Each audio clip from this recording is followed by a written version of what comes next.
Assalamualaikum warahmatullahi wabarakatuh. Perkenalkan, nama saya Alia Nur Rahmah dengan NIM 206100025. Di sini saya sebagai moderator dari kelompok 3. Kami di sini akan menjelaskan tentang definisi uang dan bank, fungsi uang dan bank, dan jenis uang, serta peranan uang dalam pertumbuhan ekonomi. Untuk itu, marilah kita simak penjelasan tentang materinya yang akan disampaikan oleh rekan-rekan saya. Terima kasih. Di sini saya akan menjelaskan tentang uang.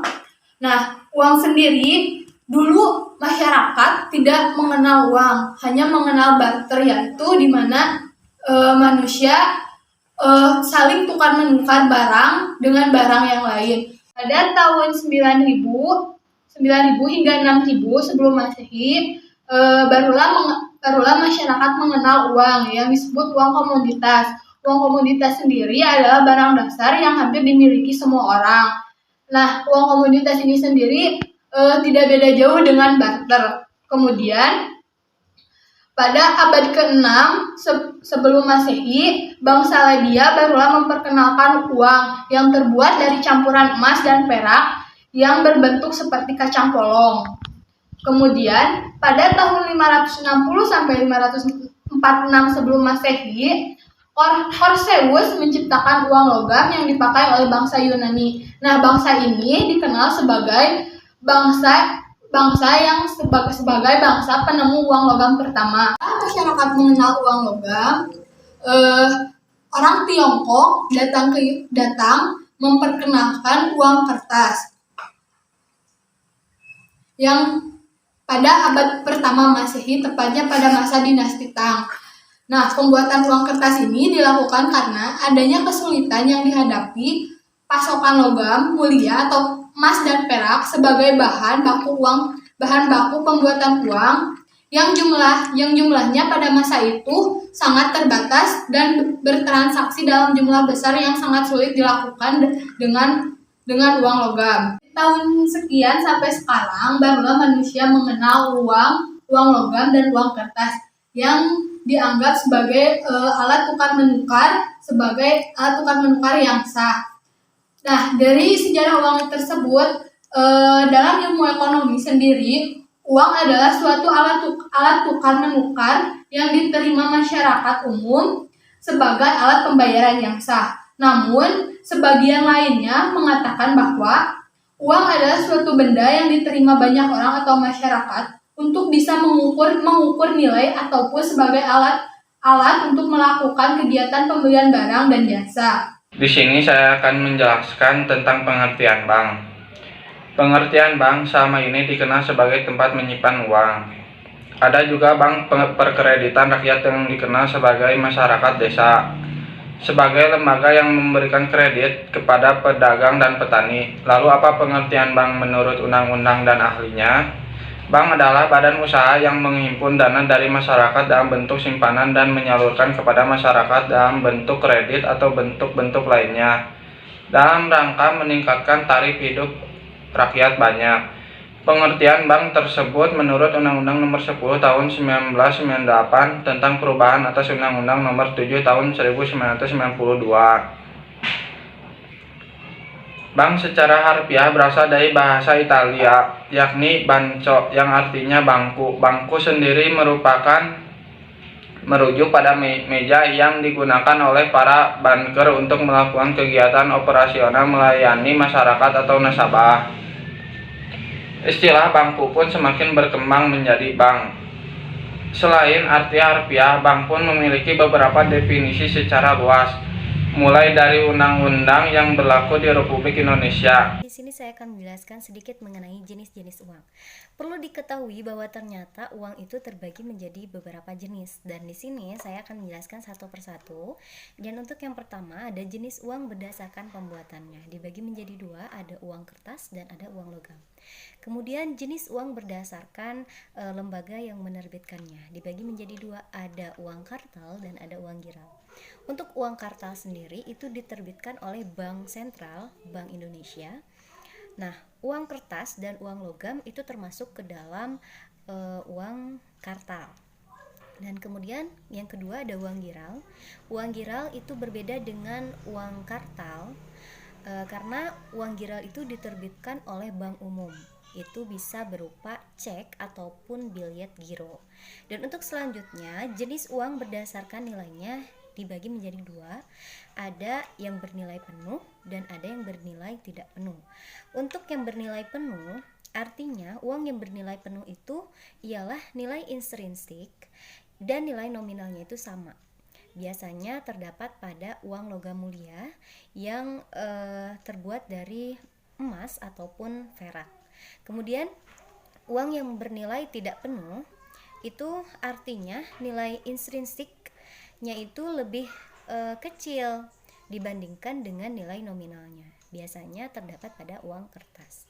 Dan jenis uang yang terakhir itu diklasifikasikan berdasarkan pada kawasan penggunaannya. Dibagi menjadi tiga, ada uang lokal, uang regional, dan uang internasional. Untuk uang lokal itu digunakan hanya di negara tersebut saja, misalnya mata uang rupiah. Nah, mata uang rupiah itu hanya bisa digunakan di Indonesia saja. Kemudian untuk uang regional ini cakupannya kawasannya lebih luas. Misalnya mata uang euro itu bisa digunakan di beberapa negara. Kemudian ada uang internasional. Nah, untuk uang internasional ini penggunaannya bisa digunakan di seluruh dunia. Contohnya seperti dolar Amerika. Dolar Amerika itu bisa digunakan di seluruh dunia.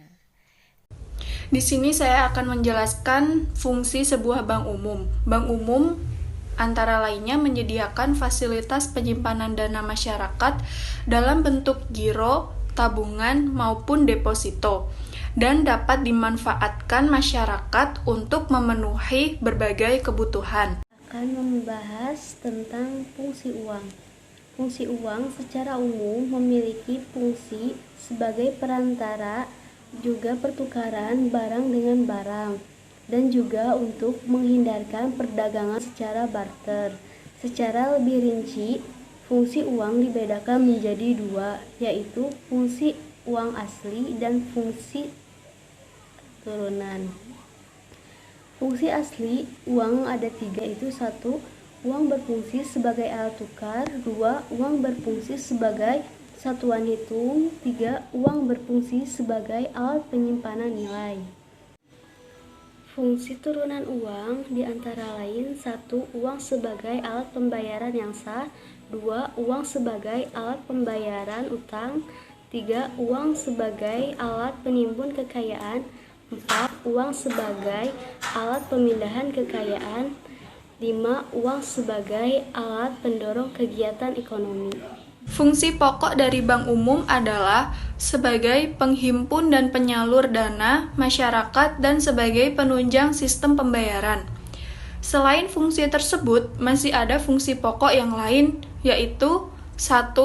Menyediakan mekanisme dan alat pembayaran yang efisien dalam kegiatan ekonomi.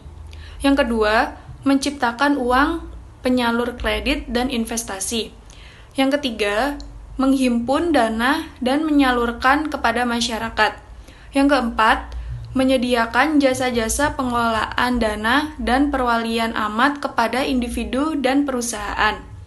Yang kelima, menyediakan fasilitas untuk perdagangan internasional. Yang keenam, memberikan pelayanan penyimpanan untuk barang-barang berharga.